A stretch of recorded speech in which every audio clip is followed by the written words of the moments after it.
রাধে রাধে বন্ধুরা, আজকে আমি আপনাদের দেখাবো সহজেই কি করে বাড়িতে বসে চানাচুর তৈরি করা যায়। এর জন্য আমি সারা রাত ভিজিয়ে রেখেছিলাম ছোলার ডাল। এটা খুব ভালোভাবে জলটা ঝরিয়ে নেব। এরপর আমি 150 গ্রামের মতো নিয়ে নিয়েছি বেসন। এরপর এর মধ্যে দিয়ে দিয়েছি লবণ। লবণটা আপনার স্বাদ মতো দিয়ে নেবেন। এরপর হিং, আর দিচ্ছি হলুদ, জোয়ান, আর হচ্ছে হাফ চামচের মতো বেকিং পাউডার। এটা দিয়ে আমি হাত দিয়ে একটু মিশিয়ে নিচ্ছি। মিশিয়ে নেওয়া হয়ে গেলে আমি এর মধ্যে দিয়ে দেব সাদা তেল। এবার সাদা তেলটা দিয়ে বেসনটার সাথে খুব ভালোভাবে মিশিয়ে নিতে হবে। মিশিয়ে নেওয়া হয়ে গেলে আমি অল্প অল্প করে এর মধ্যে জল দেব। জল দিয়ে একটা ব্যাটার তৈরি করে নেব। আমি আপনাদের বোঝাতে পারছি না যে ব্যাটারটা কতটুকু শক্ত হতে হবে। আপনারা দেখে অবশ্যই বুঝবেন। এটা একদম পাতলাও হবে না, আর একদম শক্তও হবে না। এরপর আমি একটা বোতলের মধ্যে এটা ঢুকিয়ে নিচ্ছি। এরপর আমি বোতলের মুখটা আটকে দেব। এই মুখে আমি অনেকগুলো ছিদ্র করে নিয়েছি।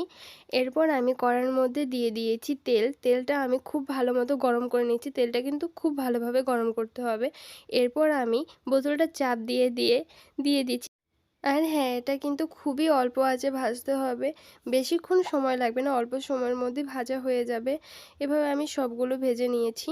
ভেজে নেওয়া হয়ে গেলে যে আমার আরও ব্যাটারটা রয়েছে ওর মধ্যে আমি একটু জল দিয়ে দিচ্ছি। এটা দিয়ে আমি বোঁদে তৈরি করে নেব। ঠিক ব্যাটারটা এরকমই হতে হবে, তবে খুব ভালোভাবে বানানো যাবে। এরপর আমি ছিদ্র করা একটা হাতা নিয়ে নিয়েছি। এটা সবার ঘরেই থাকে।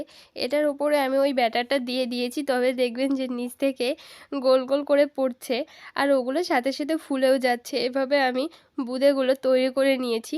আপনারাও এটা দিয়ে করতে পারবেন। এরপর বুঁদেগুলো আমি একটু লাল লাল করে ভেজে নিচ্ছি।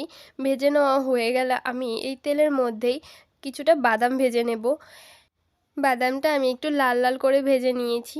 এরপর আমি এর মধ্যে দিয়ে দেব চিড়ে। চিড়েটা বেশিক্ষণ ভাজতে হবে না, অল্প একটু সময়ের মধ্যে চিড়াটাও কিন্তু ভাজা হয়ে যাবে। চিড়েটা ভাজার সময় অবশ্যই সাবধানে করবেন। এরপর আমি যে ডালটা সারা রাত ভিজিয়ে রেখেছিলাম ওই ডালটা ভেজে নিচ্ছি। এই ডালটা কিভাবে বুঝবেন যে ভাজা হয়ে গেছে? এই ডালটা যখন ভাজা হয়ে যাবে তখন আপনা আপনি তেলের উপরে ভেসে উঠবে। তখন এই ডালটা ভাজা হয়ে গেছে বুঝে নেবেন। এরপর এই ডালের মধ্যে আমি গরম থাকতে নুন দিয়ে দেবো, নয়তো পরে আর নুন দিলে নুনে হবে না। এরপর দেখুন আমার সব জিনিসগুলো ভাজা হয়ে গেছে। আমি ডালটা একটু বেশি করেই ভেজেছি, কারণ এটা আমি আলাদা করেও খাবো।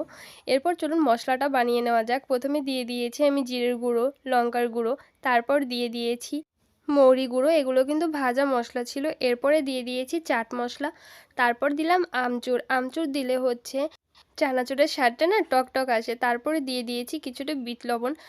আর লবণটা কিন্তু একটু বুঝে দিতে হবে, কারণ সব মিশ্রণের মধ্যে লবণটা আছে। এরপর আমি মশলাটা মিশিয়ে নিয়েছি। এখন আমার চানাচুরটা মিশিয়ে নেবার পালা। প্রথমে আমি দিয়ে দিচ্ছি ঝুরি ভাজাগুলো, তারপরে বাদাম, এরপরে দিয়ে দিচ্ছি আমি বুঁদেগুলো। এরপর আমি যে ডালগুলো ভেজে রেখেছিলাম ওই ডালগুলোও দিয়ে দিচ্ছি। দেওয়ার পরে কত সুন্দর লাগছে। এরপরে দিয়ে দিয়েছি চিড়ে ভাজা। চিড়ে ভাজা দেওয়া হয়ে গেলে আমি এটা একটু হাত দিয়ে মিশিয়ে নিচ্ছি। মিশিয়ে নেওয়া হয়ে গেলে আমি এখন দিয়ে দেবো এর মধ্যে যে মশলাটা করে রেখেছি ওই মশলাটা। তো আমি মশলাটা দিয়েও একটু মিশিয়ে নিলাম। এর মধ্যে দিয়ে দিয়েছি কিছুটা পরিমাণে কিশমিশ। তো এখন আমার ভালোভাবে মিশিয়ে নিলেই চানাচুরটা একদম রেডি। যদি আমার ভিডিও ভালো লাগে আর এরকম নতুন নতুন রেসিপি পেতে চান, তবে আমার চ্যানেলটিকে সাবস্ক্রাইব করে লাইক কমেন্ট করে আমার পাশে থাকবেন। টাটা বন্ধুরা, দেখা হচ্ছে পরের ভিডিওতে।